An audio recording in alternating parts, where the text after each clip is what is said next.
listening to Out of the Shadows podcast on Exposing Reality Radio, hosted by Landon Wells. This is Out of the Shadows. What's going on, everybody? Thank you guys for tuning in tonight. I've been so excited about this episode. It's been in the works for a long time. We just never could lay down a date, but tonight we are finally here.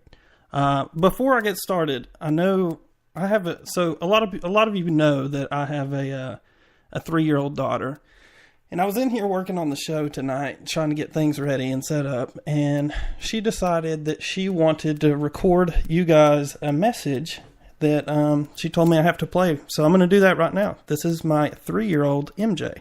You're listening to my daddy on Exposing Reality Radio. Oh my gosh, she's so cute. So anyway, tonight, guys, I have a couple people from a team that I really truly enjoy watching. They're always thinking outside the box, doing things their own way, all while managing to somehow stay out of all the paradrama that is out there. Tonight, we are talking with Aaron Shriver and Annley Lucas of the Supernatural Investigation Crew. They have a web series that I sponsor called In the Shadows, but tonight, it's all about bringing their story out of the shadows. Let's welcome Aaron and Annley. Thanks for joining us tonight. What's up? Hey, so awesome to finally have you guys on the line and have this conversation. I know Aaron and I have been bouncing this off for a very long time, so... Yeah, it's been a while, a long time coming. We've been excited for it, so. Yeah, I told everybody, people that listen to my past episodes, as soon as I get this damn house renovated and moved in, I am back to it. So I finished that off in December, and here we are. We're ready to roll. I did want to say that I really wanted to have the entire team on because I think there's a lot of cool things that I could talk to about the whole, with everybody on the team. But we got quite the crew. You guys are growing, and when you try to get that many people on a call, it can turn into a shit show real fast. So. Oh yeah, we tried it a couple months ago, and it was interesting. Yeah, we spent like a good 45 minutes just trying to get everybody on the call. It's just it's too much. So I had to avoid that one pretty much. I had to have Aaron on, especially being the founder. You really can take us back to the roots of SIC. But Annley, I got to be honest with you tonight. Honestly, I just have a crush on you, so that's why I had to have you on too. Okay. But you're gonna like our announcement we're gonna give you later on. Oh yeah, well let's say we got cool announcements. Something we're gonna debut in a couple weeks. Oh, so if you're an Annley fan, you'll like it. Good. Well, then let's save that one for the end. Let's make everybody wait on that. All right. Aaron, so when I first was introduced to you, it was when you were doing the In the Shadows show that you were doing with what seems to be now at this point some other people. Can you kind of walk us through that? Arlo Revolution was their name. What was it again? Arlo Revolution was a production company. It's actually one of my really good friends. He runs this production company called Arlo Revolution. And one night, him and I just got together. We're having a couple beers, and I kind of just pitched this idea to him because he was looking for a web series he wanted to do, and I wanted to kind of break off into my own team and start a paranormal thing. And I'm like, hey, well, why don't we take my idea and your idea, put them together, and see what we can do with this? I'm like, I've been investigating the paranormal for years. I'm like, I'd like to start documenting all my investigations now. So we paired with them at first, and then went from there.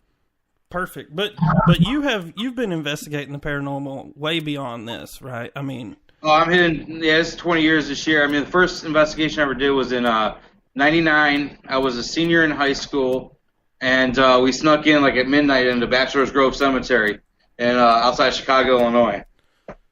Oh man, that's one place I've always wanted to get into. When I had Cheryl Lynn Carter on the show, last year, she told us a few stories about that place, but that seems to be like a really big hot spot up there, right? Pretty much every story you hear about is definitely true. I mean, I've had some crazy experiences out there, and we want to try to get out there this year. Last year we were actually going to surprise everybody and do a team party out there, like a paranormal picnic. Got pushed back. We didn't get to do it. We might try to do it again this year. Maybe do an afternoon at Bachelor's Grove, rent out like a pavilion or whatever, and have a little party. Gotcha. Is that like a place that you really can only get into during the day, or do they do tours at night too? It's probably a couple blocks back into the woods, down this dirt trail that you gotta walk. And during the night times, it's really hard to get in there unless you are kind of coming there with Zach Bagans money. Oh yeah. So if you're coming at them with that, then they might say, yeah, you could get in here for a while. But it's a Park District area of Chicago, so they kind of keep it pretty tight. We'll be quite honest. We don't have Zach Bagans money. Yeah. I don't know many people that do. Just being honest. I follow him on on Instagram, dude, and he's like a big Instagram dude. And just seeing his house and like all the shit that he has in there from hunting ghosts is just unbelievable. I mean, it's crazy. Hey, you dream it. Hey, more power to him. Yeah. Hey, it is what it is. So that is true. So going back to the people that had like the film company, when you guys decided to split ways or whatever, I don't want to really open that can, but no, it was definitely mutual. It was we were on good standings. Those the other team that I was with, they didn't want to really travel too much. Me, I'm the kind of guy I want to get out there. I've like I said, I've been doing this for 20 years. For 17, 18 years of that, I've stuck around Chicago, and I've only done Illinois places like Alton, Illinois, and Chicago, and all these different areas. I've done that for 17 years, so I kind of want to start traveling and see all these popular places that are on the TV shows and check them out for myself. And so we went to a few of them, but they never really wanted to travel much. They wanted to kind of stay close to town, and his guide, I guess, the way he wanted the episode to go wasn't mine. We released 2 pilot episodes under Arlo Revolution for a production company. They're still on our YouTube page. You can still find them. And you can kind of see the difference. If you watch one of the pilot episodes and compare it to our first episode of the PMNL Theater, you can see the difference and see more the path I wanted to take and more the path he wanted to take. He wanted more of a show that would show 6 guys that are going around and investigating places, but show kind of like our friendship and our bond and this and that, which is cool and all, but like when I give this guy hours upon evidence from a Licking County jail and he doesn't use any of it, I'm like, this can't be a paranormal show if we're not going to show any of the evidence we might have collected during that night. So it was different visions we had, so we decided to part ways, but he's still my mentor, so I'll still meet with the guy. We still have lunch meetings all the time. He helps me with what I'm doing now, helps me with my editing, and teaches me a lot. So he's still a good friend of mine. Oh, well, that's awesome that you guys... Whoa. A couple of them actually came out in September, and they filmed a little behind-the-scenes thing with us that they debuted on their page, which is our Arlo Revolution on Halloween. It was like a 20-minute or 30-minute little mini episode that they put out there where they came and joined us for a night. Yeah, super great guys. Yeah. Super great. Wow, that's really cool.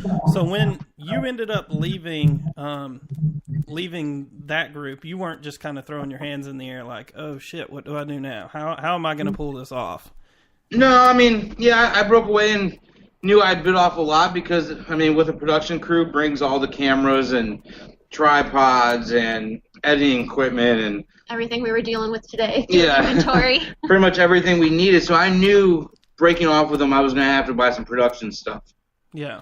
Just to have on site. I'm going to have to buy some new audio gear and some new cameras. And so I did that, bought a nice drone. And so I had to do that. I had to invest a lot of my time and money into it. It's like, is this something I want to do? I mean, do I stick with them and not get high-quality episodes but they got the equipment, or do I kind of just go on my own route and do what I really want to do with this team? And that's what I did. And invested some money and bought all this stuff and found a pretty cool team to work with. Yeah, it's definitely something that's not cheap to pull off, to be able to film something like that. But, I've been a sponsor of your web series for a while now, yep. And I truly do enjoy everything that you guys do. Appreciate it. Yeah, absolutely. And to me, it's just like as soon as I hear, which I believe it's Bill, as soon as I hear his voiceover come on, I'm just like jumping up and down, excited, ready to see what you guys are going to do. Actually, the guy doing the voiceovers is Jason Cornell. He's a local radio DJ. He's he's the behind the scenes guy on our team, and he has the radio DJ voice, man. And it just hits it and kind of. When that bass. Yeah, he starts talking about that town, it kind of gets you in a way. Dude, I don't know why I thought that was Bill then, but whatever. I mean, he... Oh, good. There you go, Bill. That was a shout-out to you, friend. Well, you got to see the sneak peek of the next episode already, too. Yeah, so. Yeah, I mean, it's just... I mean, you guys are really, really pulling it off and doing the best you can with what you got. And I know, like, as you do this more, you're only going to figure out how to be better. Yeah. What are some of the things that you guys have seen just from what you've done so far? Because, I mean, this first episode that you did was filmed a while back, right? I mean, this wasn't... Yeah, we filmed it last April. Mm-hmm. Last and April. The next episode that's getting ready to come out, we filmed in August. Yeah, last August. So... Because we've scrapped a lot of episodes. If I don't feel like it could be at least somewhat interesting, I kind of scrap it while we're on location. There's been a couple we've scrapped just because it wasn't really I didn't get a good vibe from it. We were at Waverly Hills this year, and right before we started filming and getting everything ready for Waverly, we just decided as a team, well, hey, let's scrap this episode. Let's not worry about production or filming. Let's worry about this location. We've all dreamt of coming here. We've all wanted to come here. We're here. Why are we going to waste it on trying to film an intro or an outro or something like that? Let's just go in. Let's investigate. Let's just do what we do and not worry about any cameras or anything else this one. So we barely did anything at Waverly. It was kind of just used as a personal thing. And honestly, that's going to definitely probably be one place that we end up returning to. But now that we know the location, we have a kind of a better idea of what we would want to film there when we do go back. Yeah, that's kind of an interesting thing, when you don't have a production company that's, mandatory deadlines to get something in. You can kind of just sit back and say, hey, this isn't the right time. And trust me, I've been to Waverly 7 times. It was the first haunted place that I, well-known haunted place I ever went to, but it's pretty overwhelming if you've never seen that place and you go into it. It is. It's huge. Mm-hmm.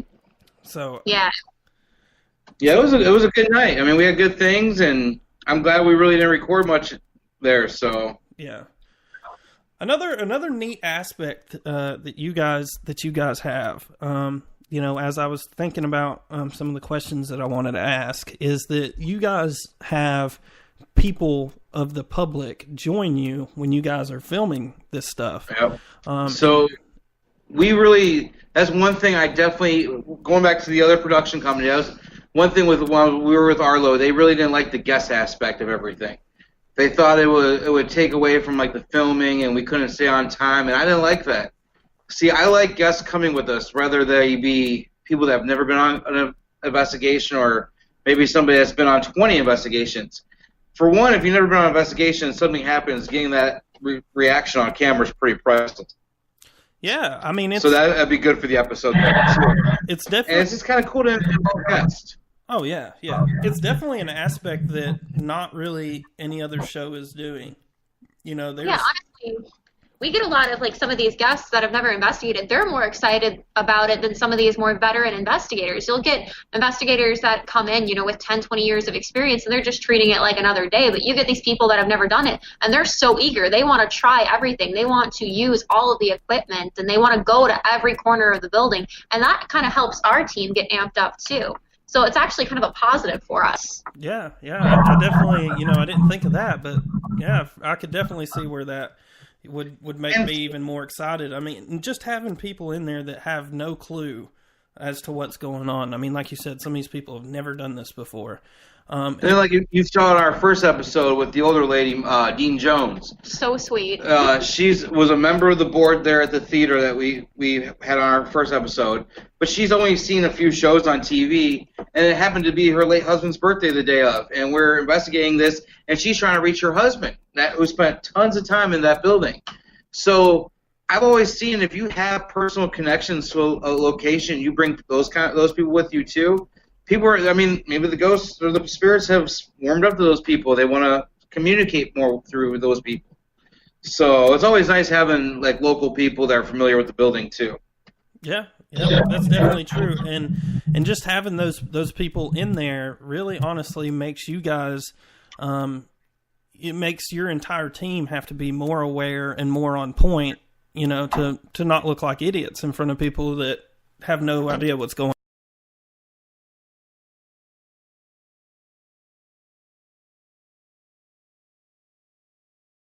At times, so Yeah. I mean, when I watched the first episode at the PMNL theater, just watching Annley, sorry, watching Annley just take control of this group of people when she's just walking through. And Annley, where did you get that sense of leadership to be able to do that? Honestly, I have no clue.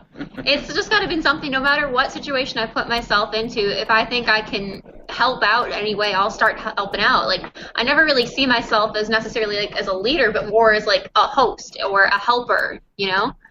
I mean, you can definitely see the confidence, when you're walking through. You're not timid about any of this at all. Where did you go from maybe just having experiences with paranormal to actually walking people through and trying to explain some of this equipment? God, so I started having experiences like as a toddler. I mean, I've had paranormal experiences during every stage of my life, and for a really long time, I just tried to like shun it out of my life because there's a lot of stigma around it when you're a child and you're talking about hearing dead people or seeing dead people or having these types of experiences. But honestly, working with Aaron, working with SIC after I met them at one of his events has been tremendous for me and my confidence when it comes to talking about the paranormal. And I feel very comfortable within this community. And I've learned so much about the equipment from him and from other investigators that I now feel comfortable talking to other people about it because I really just want to share this with the world. It's an incredible thing to be investigating. It is. It's amazing, and the fact that nobody has all the answers is kind of the cool thing. But that's also kind of the scary thing when I think of taking out a group of people from the public and stuff. How do you communicate to these people that this may be what this device is supposed to do, but honestly nobody really has the perfect answer for anything. So how do you manage to balance that? Well, with like a lot of science, we explain like this is the theory behind it. This is what we're looking for. And now we can't 100% say that, yes, this is proof of the paranormal or we all wouldn't be here right now. We can say this is what we're trying to accomplish. And for the most part, they're just interested in seeing what kind of reactions we're getting out of the tools, especially if it is a member of the public who doesn't have experience investigating. And I really like kind of like that experimental feel that we have. Yeah, and honestly, I learned stuff from watching you guys. I know that you guys do a lot of different techniques that maybe you've learned from other teams and things like that. But some of your methods are just things that I've never even thought of. Like you guys do the I think it's called like the Estes method. Yep, and we're actually taking the Estes method a step further.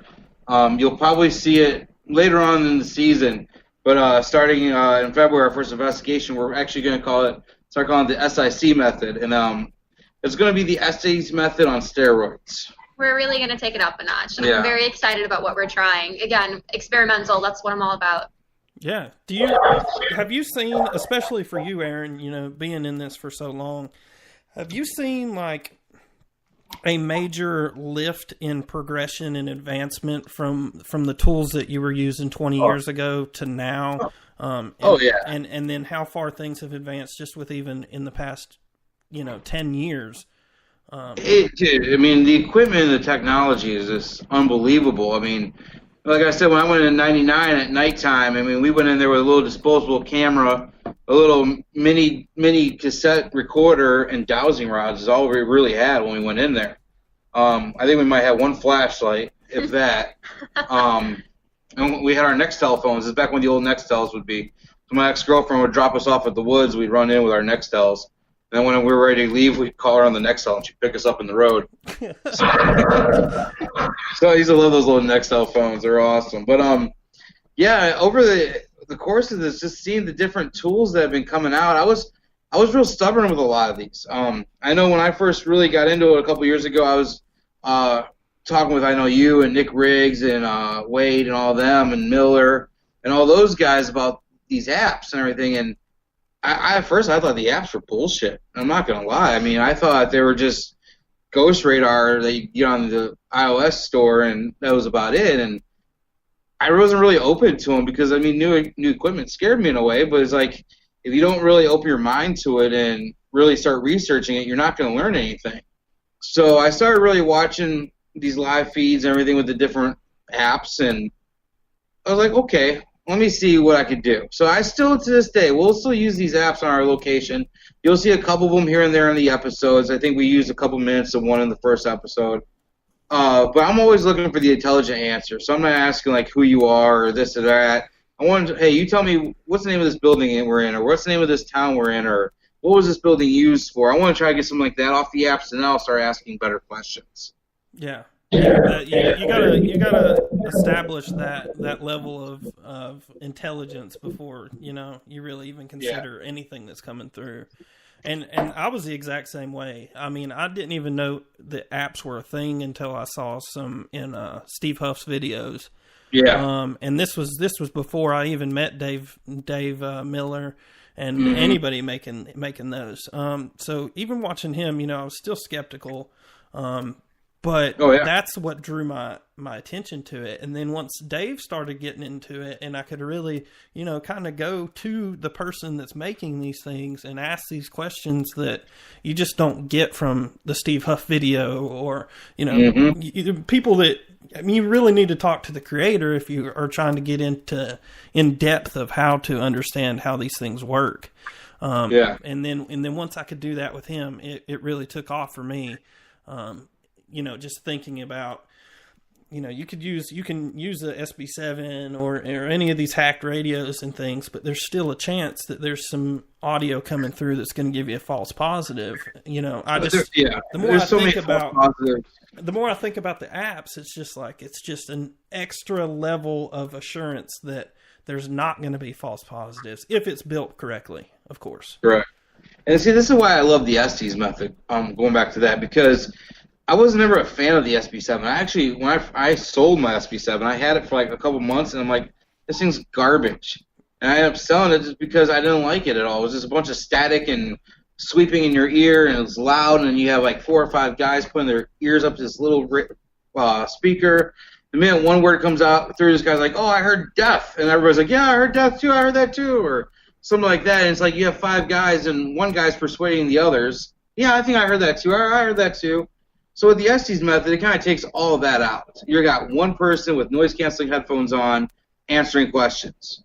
So, and that's why I like using that method a lot, and that's why we're going to kind of take it up a notch and do something a little different with it. And I think we really try and use like a variety of tools when we are on location. Like, it's important for us to show that we're investigating in multiple ways, that we have no one set way, because we want to really kind of encourage other people to get out there and investigate.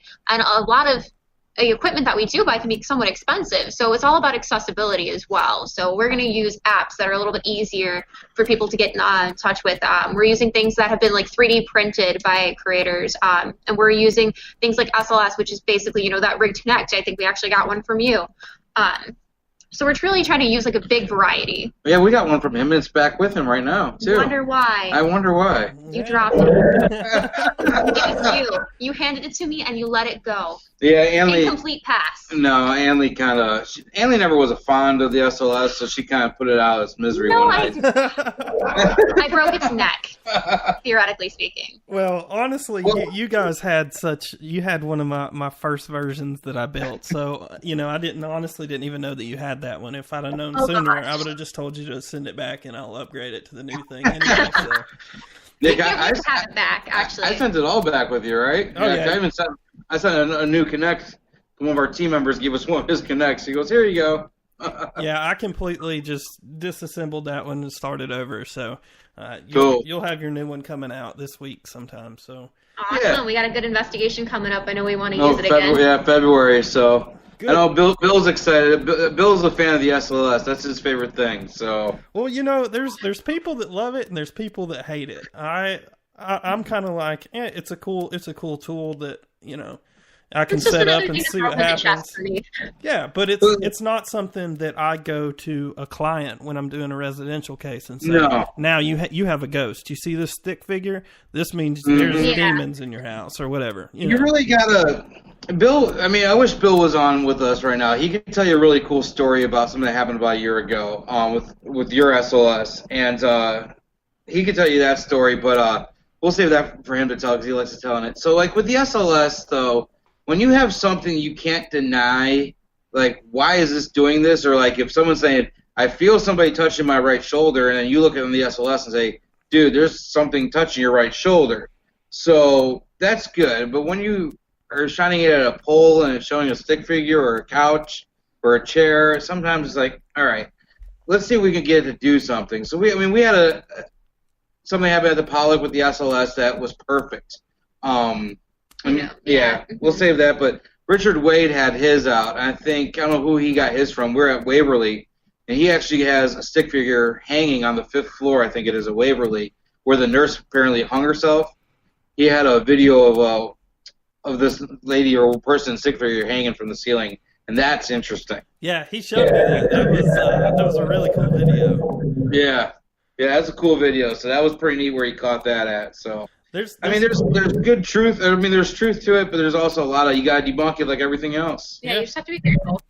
I think honestly though, with the SLS in particular, there's just like an extra level of skepticism that you have to have, or an extra level of common sense, because it really can just I mean, you know how that goes, but it can really throw a stick figure on a whole bunch of different things. So having that extra level of let me be skeptical about this, let me try and get some intelligent response from it, and then I'll start considering it. But I mean, like I've told you, I've never taken evidence from my Connect and shown it to a client or someone like that. I mean, I just don't do that. So, but I think you kind of have to have like that level of common sense with any tool that you're using. Because I mean, I've seen investigators having EMF readings. Well, you've got a phone that's on right next to you. So, you want to talk about that a little bit, or are we just going to ignore that? Yeah. We've heard a lot of teams are no cell phone teams on investigations. We might actually go to that. Maybe like for an hour we'll go live, and then that'll be our only bit of cell phone use throughout the night whenever we do investigations now, because I just think cell phones cause a lot of these issues. Yeah. I definitely agree with that, especially if you're using, your K2 meters or your mil meters or things like that. I mean, it's really going to throw those off. I've even gotten to the point where, honestly, dude, I don't ever use a K2 meter, and I very rarely use my mil meter, and I only use my mil because it has the REM pod attachment to it. Yeah. And it's crazy to think about, because just like a couple years back, I mean, that was the big thing. Everybody had to have a K2. Exactly. I mean, it was the one thing you couldn't be in a group and not have a K2 meter. Exactly. That's what's so interesting about this evolution of equipment, that, now we have people like Jeremy Jones just absolutely blows my mind from paranology. Yeah. We just bought two very thick Apache padded cases, and we just for today all of the stuff that we packed have all of our paranology stuff in foam tight, like we just packed it up, because we have probably, oh God, don't say the number. No, like 12 to 14 items of paranology stuff. We just bought all of the cost. I was going to get scared. We just bought all Dave Miller's paranology stuff that he had, like his Poltercom Prodigy, and he had about 4 or 5 different things that we just bought from him, and we were using now too. So that's another thing I love about Jeremy's stuff. It's like he has a lifetime warranty on it, so it doesn't matter if it's had 3 homes. You send it back to Jeremy, he's going to replace it for you if anything's wrong with it.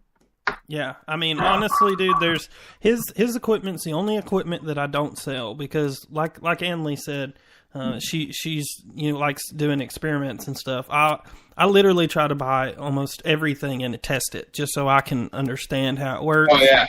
And things like that. But oftentimes I'll buy it and then not like it, so I'll sell it to somebody else. Jeremy Jones' equipment's the only one that if I bought it, it never leaves me.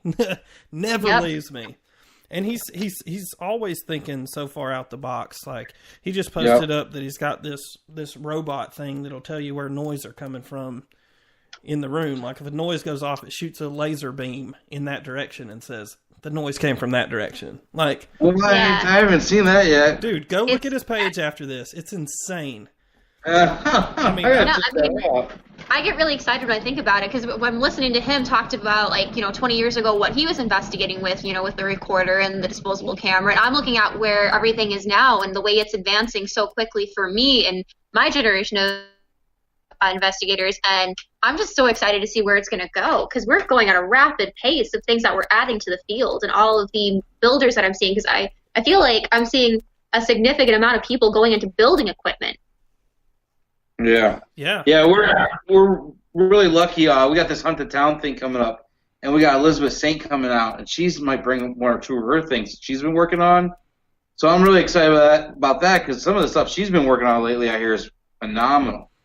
Yeah, she's one of the few females out there in the paranormal that is just such an awesome influence to people that are investigating, and I absolutely love Elizabeth Saint. I mean, Yeah. I think she honestly is probably gonna do some stuff like Jeremy Jones that just releases different equipment that just changes the game. If I can think of somebody other than Jeremy, it would definitely be Elizabeth Saint. Well, I She's so agree. smart. I mean, she's doing some really good stuff. I love it. I mean, and I can't wait to see if she does bring some stuff out and talks about it. She's just a cool down to earth person too, just to deal with so far. So we're excited to see with her with equipment builders. But other than that, I mean, I don't even know if anybody's touching Jeremy right now in the field. No, I don't know if anybody his stuff could. is everywhere.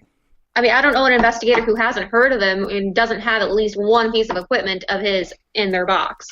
Yeah, honestly, nobody even comes close. There's a lot of people that try, but nobody even comes close. I don't even know how he comes up with these ideas. Like, he's just got an amazing mind to be able to sit here and think, oh, let me just build a robot that can tell me where that sound that I couldn't tell where it came from. Yeah, I mean, that's just an insane way to think. Yeah. It's a brilliant way to think, but it's insane. Oh, here's another one, Aaron. You may have not heard of this one. He also said that he designed a piece of equipment that throws out a laser beam keyboard, right? So I heard it on the screen, kind of like a Ouija board type thing. Yes, they can tap the LED keyboard or whatever, and it reads the message across the top. Like, it's so crazy. Yeah. I mean, he's just, the stuff he's going with is just phenomenal. I'm glad to see it starting to get used. I mean, it was on that Rob Lowe show, and then the Wraith Chasers just used it this last season. So it's cool to see them actually using his stuff because there's really nothing like it. I mean, because you're not going to get too many false positives from static. Yep. So you're either going to get static or you're not. You're not going to get static from a cell phone or anything like that either. So, I mean, it definitely helps you in the field too. And I think this stuff is just amazing. Well, I just think definitely if we don't have people out there, pushing the limits, trying things new, we're never going to get new evidence. We're always just going to get pictures and a few EVPs. I mean, you have to really go out there and push the limits to be able to get... I know a lot of people get on some of these equipment builders for going a little too far, but research is research. And if people are doing some stupid, crazy stuff and other people want to try it out for the sake of the field, hey, more power to them. I mean... Anytime we have, a questionable experiment, he said, okay, it's your turn. I did my time. And, I go for it because I think it's important for us to experiment. It is. You have to be open-minded. I mean, that's what's so crazy about this field. Everybody's so open-minded to believe that, there's dead people walking around, but they're not open-minded enough to not only use a K2 meter, Mm-hmm. No, only my EVP recorder works. I mean, it's retarded.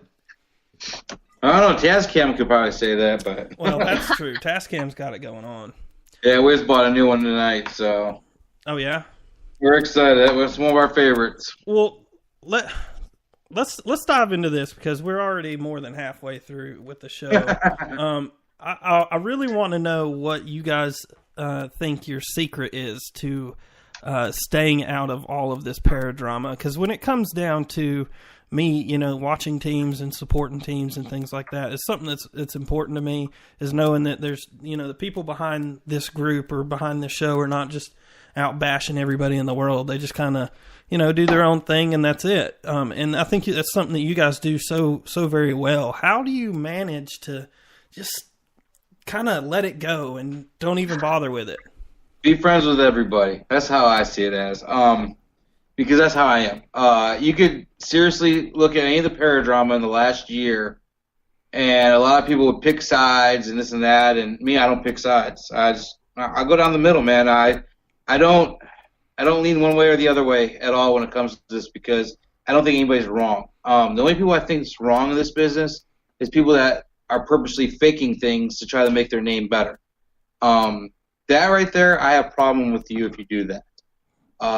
Other than that, if you're researching a new helmet that's built on a Transformers thing, go for it. I'm not going to stick it on my head. No, you're going to put it on my head. But it's research. If you're trying your hardest to get a TV show, go for it. If that's your dream in this business, do it. Just don't give me or my team or anybody else that wants to be real a bad name while you're trying to make a name for yourself. And I think that's why we do have a lot of this paradrama and everything else, is because some people want it for fame. They want to be famous out of this, and they don't care. As long as they get famous, they're going to go out there and fake something or look a fool in front of people and think what they're doing is right, when really people are just laughing at them, and it's for entertainment reasons. Be real. People are going to like you if you're real in this. And just be who you want to be, and not follow everybody else's leads, I guess to say. And I stay very neutral with everybody.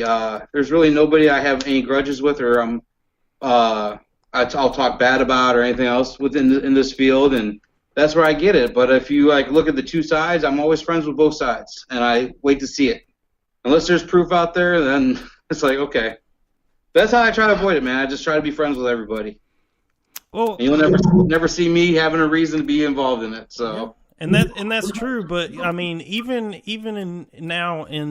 within the past few months, I mean, there's people out there that have literally gave me an ultimatum: either you're going to support me and bashing these people, or we're not going to be friends. I mean, that's where we're coming to at this point, And I felt like I was zeroed out that way a lot, or not a lot, but in a couple of situations that's happened this past year. I felt like I had the same kind of ultimatum from some friends, and it's just insane. And I don't take that ultimatum. It's just like, no, I'm going to be cool with either or. If you don't want to be cool and talk to me, then oh well.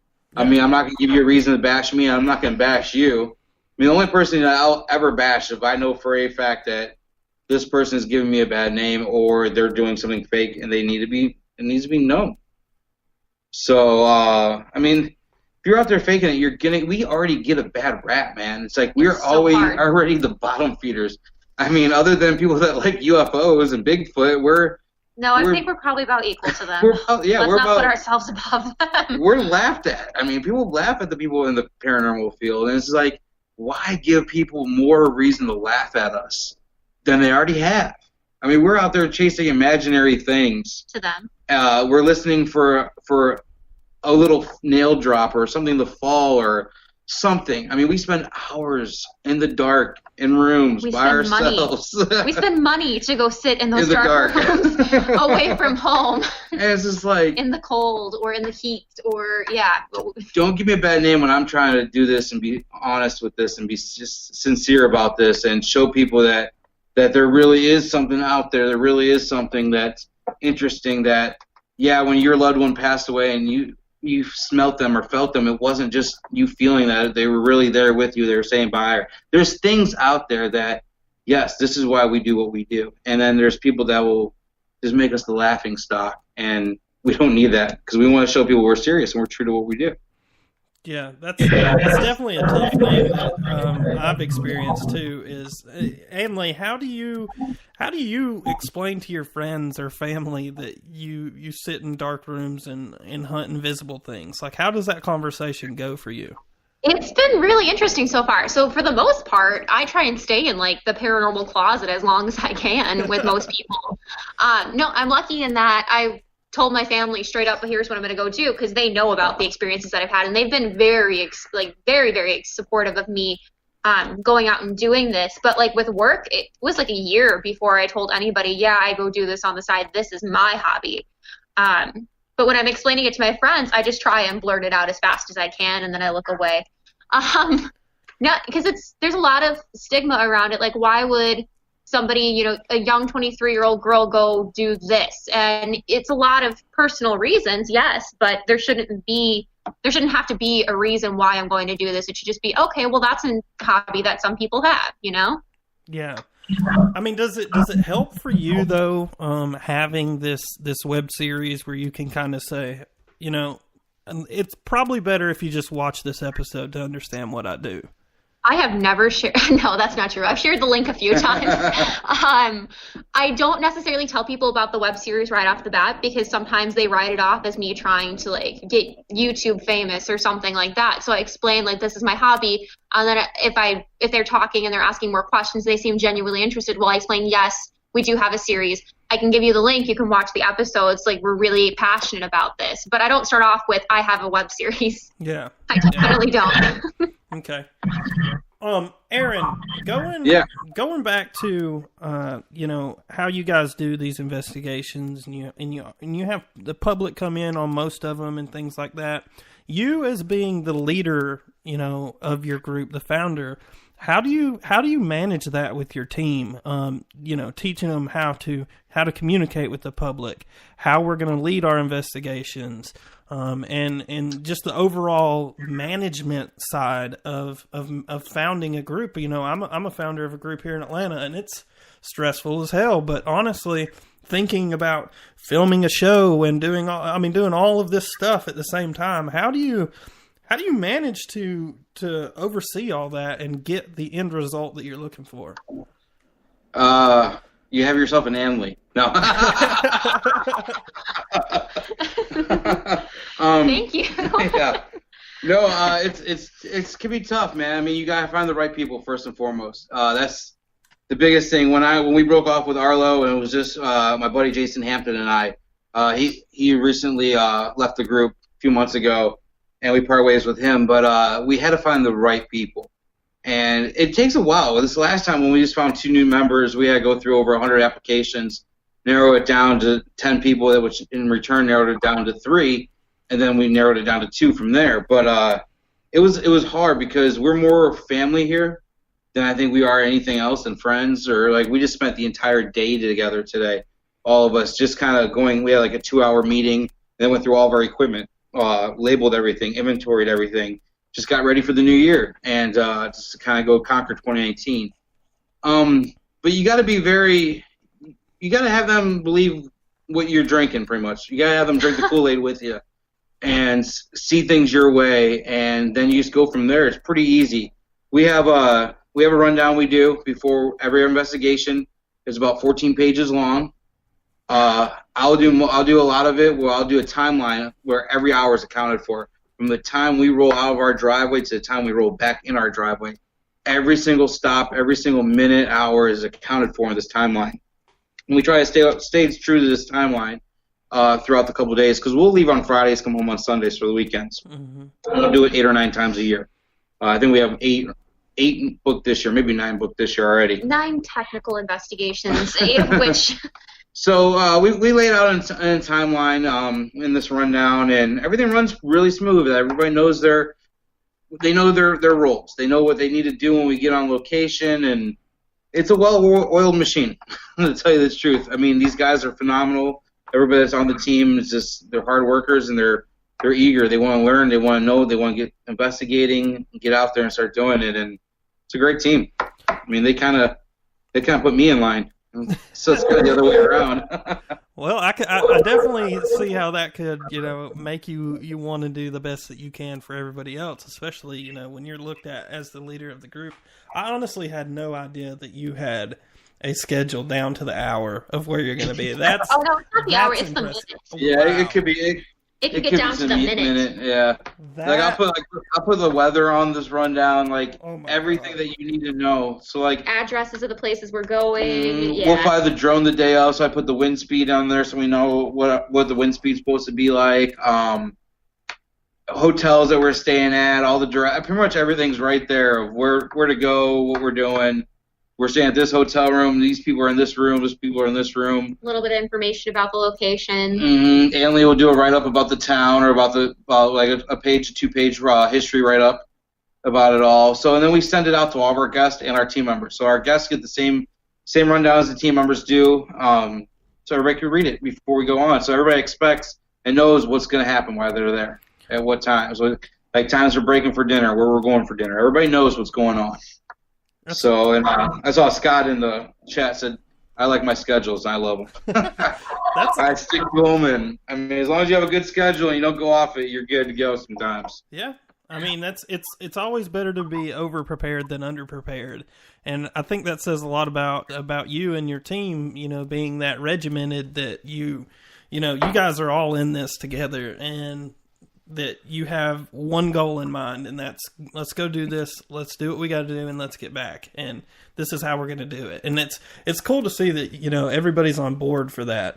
I think there's another aspect that I find really interesting, especially with you, Aaron, and your team, is that you have this uncanny ability to market what you guys do. I mean, the fact that you have 100 people sending you an application for a position that you have on the team is absolutely amazing to me. I mean, it blows my mind. 100 people. Well, a lot of them there did think it was a paid position. Gig. So no, we spend money. We narrowed it from earn money. Yeah, we narrowed it from 100 to 30 really quick with that. So okay. 30 to 10 was a lot harder. Yeah. We actually had to read the applications, Ben. I'm actually in school right now for my bachelor's for marketing, and it's something I've always had a passion to do. And to say this team was kind of a test ground for that, I mean, might not be a lie, but like when I first started this team, I'm like, you know what, I can see how far I can take this team, like marketing, from a marketing standpoint, and I can really see if I'm good at doing marketing or not. Because I had a buddy, I have a good friend, he's our society member, and he's the one who really pushed me to kind of do this whole marketing thing. A couple years ago, he just flat out asked me, he goes, why aren't you doing event planning and marketing? He goes, dude, that's what you're good at. That's what you should be doing. There's all these events and marketing and everything else. He goes, you need to get involved in this. And that's what kind of pushed me to go back to school and start doing it. And then I'm like, all right, let's see how far I can take this team with a marketing standpoint, from the logo, just an easy, quick logo to T-shirts and everything else, and just see what happens. And it's pretty good, and it feels good when we go like do an October event and we sell out almost 300 tickets for 2 weekends in like a week. And that's kind of cool to have stuff like that to fall back on and see how good your marketing could be or whatnot. Yeah, well, I mean, you're really putting yourself to the test with what you guys got going on with Hunt the Town. Why don't you? I know there's some people here, especially in the chat room, that are interested in that. Tell us a little bit about what you got going on this year. And I know this was an area where you kind of just sat down and said, how can we push the limits of what we do even further? And this is kind of like the baby that resulted of that. Walk us through that process and what you guys got going on with Hunt the Town this year. Well, you had, the Wraith Chasers did the Haunted Town thing, which was pretty big. Then you had Ghost of Shepherd's Town. So you had all these towns kind of being featured, everything. My buddy out in Ohio, Austin Maynard, he did Hunt the Town Bryan, Ohio this past November. And we went there, and I saw the concept. It was missing a few things, but I saw how he had the concept he was going with it. And I kind of talked to him about it and told him I wanted to do one in Antioch, and I just kind of took it and ran with it. And you can ask the other 4 people that are hosting it with me. I mean, it's 2 teams, and we have a middleman, and you ask them, and I pretty much did. I took it and ran with it, and like from day one, it's been nonstop messaging about new ideas and how he's pushing it further. And I think honestly, we've had basically the whole thing booked now for like a good month. Yeah, it was something that I kind of wanted to push myself to do. We've done some events, some smaller events. We did the world's largest ghost hunt last year in Crown Point. We've done our last 2 years, sold out the Genesee Theater in Waukegan. So we've done those type of events, and they've sold pretty well and sold out, and I enjoyed it, but I wanted to take it to the next level, and the whole Hunt the Town idea was just phenomenal, and I wanted to run with it.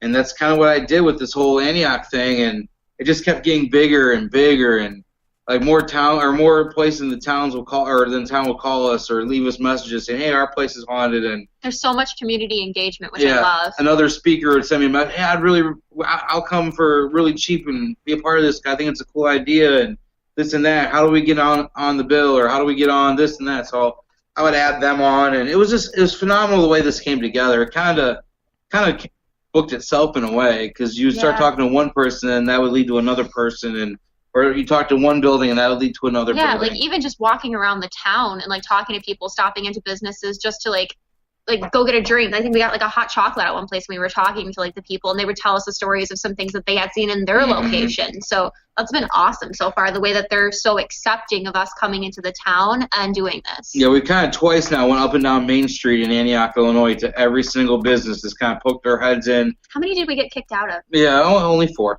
Only 4. Kind of just peeked our head in, told them who we are, what we were doing, and everybody's on board with it. There's maybe except for those 4. 3 or 4 that weren't. They kind of told us to get out as fast as we got in. But it's gonna be a phenomenal event. It's selling really fast. I'm kind of surprised how quick it's selling. So we had 150 tickets, and we're already under 100 tickets left. There's only, I think, 30 investigation tickets left. So wow. I mean, that's nuts. I think a lot of those businesses, when they see, a couple hundred people show up for your event, they're going to be like, damn, maybe we should have been a part of that. Yeah, right. Exactly, yeah. Especially once it kicked you out the door. I'd go stand in front of it. We had a lot of vendors and sponsors that made this event possible. I mean, we booked our vendors and sponsors right away, and they sold out in under 2 weeks for all of them.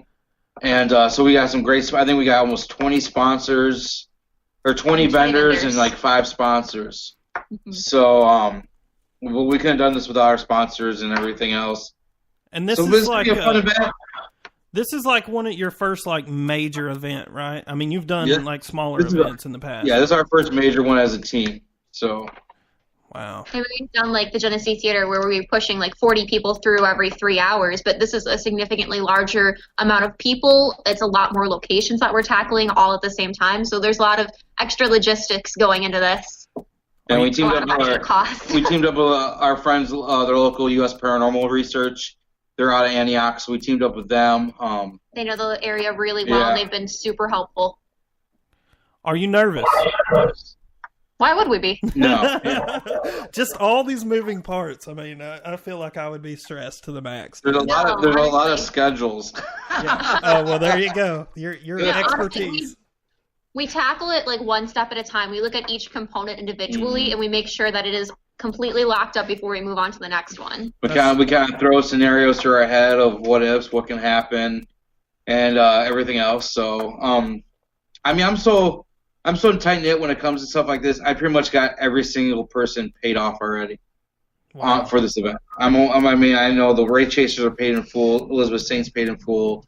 So like we were already like paying stuff off as we go as quick, just so we have nothing else to worry about and get it out of the way with. But it's phenomenal.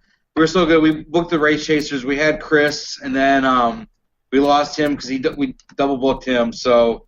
That's when we went and got Elizabeth Saint to replace him, which was phenomenal that we were able to get her. And then I'm very excited to meet the rest of the lineup is just some great people locally and stuff. So I've definitely been to some events similar like this, and you can definitely tell.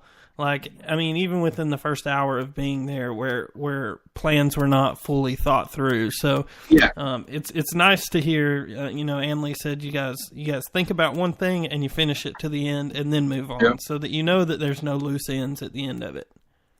Yeah, I mean, we can't afford for there to be loose ends. No, I mean it's our name and our reputation on the line. I mean that's one thing, and you can ask anybody that's ever been a guest on our investigations. I mean we're pretty down to the bone. I mean. Everything's straightforward. We're very professional when we do this, and we just keep everything under lock and key. I mean, because that's who we are. I mean, we're a professional group that loves investigating, and if you're going to come with us, we're going to make sure you know who we are and we work together well. Yeah, you guys definitely are professional. You know what you're doing. I just really wanted to get across to the people listening that this is not an event that you just show up to because somebody's on the ticket to be there, the Wraith Chasers or whatever, and then when you get there, that's all you can expect. I mean, you guys have literally painstakingly went through every little detail. I mean, this is going to be an amazing event. It's gonna be fun. Like we even with our speakers, I got various types of speakers. So I didn't want just your normal psychics and mediums up there speaking. So I mean, I got Sherilyn Carter was one of our sponsors, and she's gonna speak. But then we got Jim Heater coming that's gonna talk about UFOs, and we got Joe Diamond that's gonna come. This guy is phenomenal. He's like a mind reader. Like I don't know what he does, but he's just. You can't really describe him. How would you explain? I mean, crazy. He'll do like parlor tricks, but then he'll do stuff that makes you question whether or not he's actually like psychic. I mean, he's intense and he's a lot of fun. He does really a lot. He studied the Ouija board for years. Oh gosh, yeah. He's debunked the Ouija board a bunch of times. So he has a lot of cool different things he's going to talk about, and even try to do some of his show stuff he does. We got Old Baraboo Inn coming in as a venue, which is going to be phenomenal. They're up in Baraboo, Wisconsin. Coming to talk. We have this other lady, she's an author, Sylvia Schultz, is going to be there. She's always so interesting to listen to. Oh, she's a phenomenal. brilliant woman. So then Mary Marshall, Scotty Rorick, I mean, Chris Sanders. So many people. Yeah. We're probably forgetting someone, and we're sorry if we are, because we have such a crazy big lineup with so many great people. And then Robin Terry, who owns Ashmore Estates, is bringing the original Mystery Machine, the Hanna-Barbera Mystery Machine in. No way. Yeah, so he owns the 1964, whatever, 69 Hanna-Barbera Mystery Machine. So he's going to bring that in. And to keep the theme of kind of like the town, we're talking to the local high school to their acting classes, and we're going to get 5 or 4 people come and be the Scooby-Doo gang. So they're going to be Mystery Inc., and we're going to get them all to dress up, and we're going to rent some costumes, so that way they can stand by the van, take pictures. We got the Wisconsin Ghostbusters coming with an Ecto-1. So, like, we wanted to make it all ages during the day, so we have kid-friendly stuff, probably have a face painter come in, too, and just make it fun for everybody all day. And it's going to go from, like, 2 p.m. to 1 a.m., Oh wow! Okay, and you guys get to how many like actual investigation locations are there in this thing? 4 with the walking 5. tour. We got PML Theater, the Schoolhouse, JJ Blinkers, Masonic Lodge, Rustic and Reclaim, the walking tour. So we have 6. 5 locations that people are actually going to go into and investigate. We also have a walking tour that's going to kind of discuss some of the hauntings of buildings that we can't necessarily get into at this time. And be like town history too. A lot of town history. That's crazy. That's so awesome. I honestly will probably just have to make a trip up there because You're going to have to come. Why have you not already planned to come? I need to come. I just need to suck it up and do it.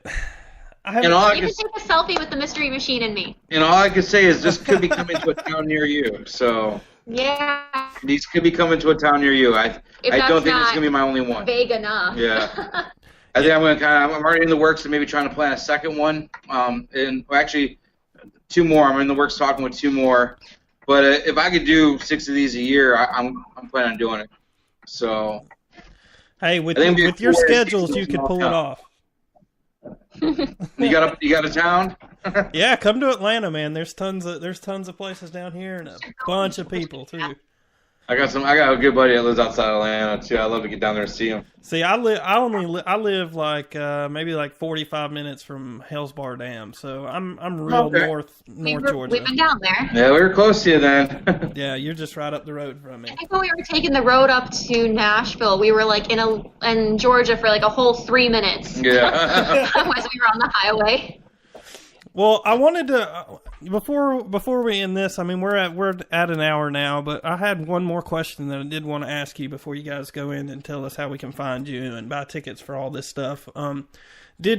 Aaron, did you ever have the idea of going in when you decided to start this group that you were going to look into more things other than just ghosts, like maybe Bigfoot or UFOs and things like that, or is it really strictly ghosts?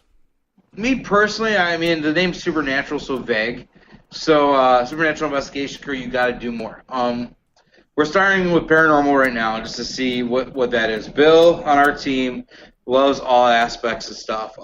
I mean, he's a UFO guy. Isn't the new guy like? Sorry, I should be using Johnny, yeah. Johnny's into that stuff.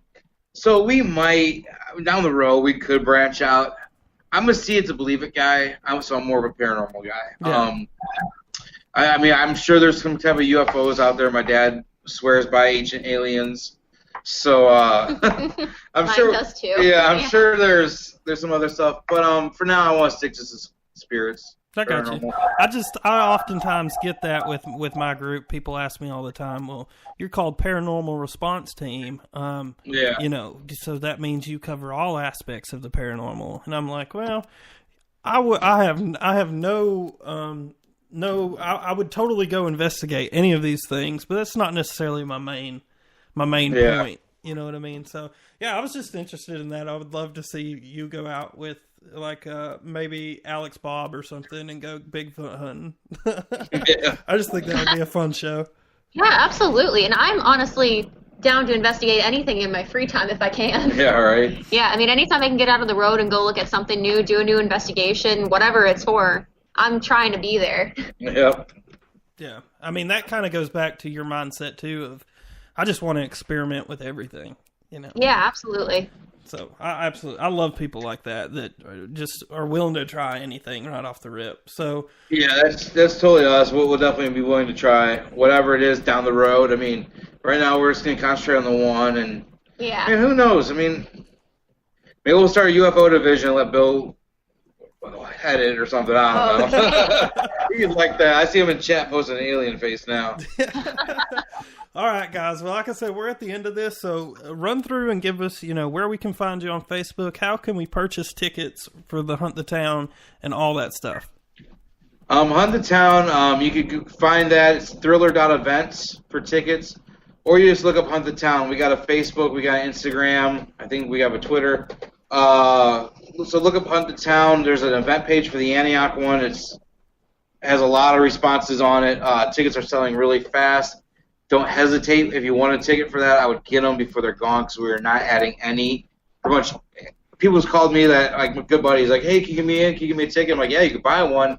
So we didn't hold back any comps. We didn't hold back anything. We put everything for sale the day of and just let it go. Yeah, we got capacity limits. We cannot go over them. So, I mean, everything we have is up there and it's ready to go.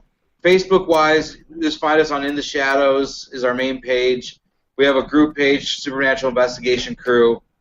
YouTube, Supernatural Investigation Crew. So pretty much any of those, you can pretty much find us. Good. Well, thank you guys so much for coming on and talking with me tonight. It's been an awesome time. Honestly, I think that we just need to plan for you guys to come back on again because there's so much more that I want to talk about. This hour flew by, so. Yeah, we still have a cool announcement that we kind of came up with today. Oh, yeah, totally forgot. So we could talk about that for a quick second. But if that's cool with you. Yeah, go for it. First off, though, for you, thank you for being a member of our Patreon for so long and helping us out. And we really appreciate what you do and the other Patreons that we have. You guys are just phenomenal. So absolutely. With that, we kind of want to do something new for our Patreon members. And so we're going to start pushing it for $2 more a month Patreon. We're going to have a bi-weekly show. What are we calling it? What was the name? Afterlife with Annley. Yeah, the Afterlife with Annley. So she's going to do about an hour, maybe half an hour to an hour every other week just for Patreon members. We're either going to do it live on Patreon or we're going to do it on a private Facebook page. So she'll have like maybe a guest one week. So it's going to be kind of Annley's little show. It's going to be get some time with her. One-on-one time with me, which is what everybody wants, right? Yay. It'd be different. Yeah, it'd be different topics, but it's only for our Patreon members. Good. That this will be there for. It'll be like a chat room every week. Yeah, every everybody needs to come on and ask questions, so I have stuff to talk about. Well, I'm buying 2 tickets to that, Annley. All right. So yeah, we're gonna do it. It's for if you do $2 more or a month on our Patreon. So that's like you're pretty much giving $1 per show. So and I mean. None of our money is going in our pockets. We're not paying our electrical bill. We have, especially with our Patreon, we have probably about $125 a month in production costs that we're looking at with like Adobe and websites and different streaming services and upload services and everything else. So it's costing us about $125 a month to run all this stuff for a web series. So that's why we have our Patreon up and going to kind of help with that cost. So if you're thinking that the $1 or $2 a month that we're going to be able to pay, we're not. It always goes straight back to the team, and it helps further us going to new locations or different locations or equipment and everything like that. So we do not profit off of this at all in any way, and that's one thing that we'll never do. Yeah, as a team. I am a huge supporter of Patreon. I support a lot of different teams who have a Patreon account. Just for the simple fact that, you know, I'm in the same business as everybody else here. I mean, we're all paying a lot of money, but the fact that, you know, I can show my support to people that if I watch your show, I definitely want to contribute to that. I mean, look at some of these ones you go on here, you have to pay $3 an episode to watch or whatever. Yeah. And Patreon just kind of makes it so much easier and so much personal. More personal with the people that support you. So if you guys do want to check them out, it's really cool. Yours is called In the Shadows on Patreon, right? I'm pretty sure it is, yeah. If not, you can find it out. If you just go to our website, sicintheshadows.com, you can click on Sponsor tab, and below there's our Patreon. I don't know if you've seen it yet, but you got your own little shout out there. So oh, no. I think there's a couple links on there for your pages, so... Good deal. Perfect. I'm going to have to check that out. We got that under our sponsor tab. So it'll be the Patreon. It'll show our different sponsors and whatnot. So, yeah, I mean, that's pretty much our best place. If you want to know who we are or come and see if you'd even like us, go to our YouTube page, Supernatural Investigation Crew. You can watch our first episode. You can watch our pilot episodes that are on there. Or meet the teams if you want to get personal. Yep. You can watch all of our Meet the Teams with each individual team member. We will have 2 new Meet the Teams coming up very soon with our 2 newest team members that we hopefully announce to everybody soon. I mean, we've already announced them kind of. But and we haven't scared them away yet, and they're past the 90 days, so now we get to keep them. So, yeah, we got to think of a good hazing for them, too. Well, if they've been here 90 days and you haven't hazed them, that they might be out of the woodwork. We froze them on the first investigation. You froze me. Yeah, I froze everybody. All right, guys. Well, again, thank you so much for coming on. This has been a blast. I'm so excited to get back doing the show and to have you guys on for the first episode of the year. So again, thank you, guys.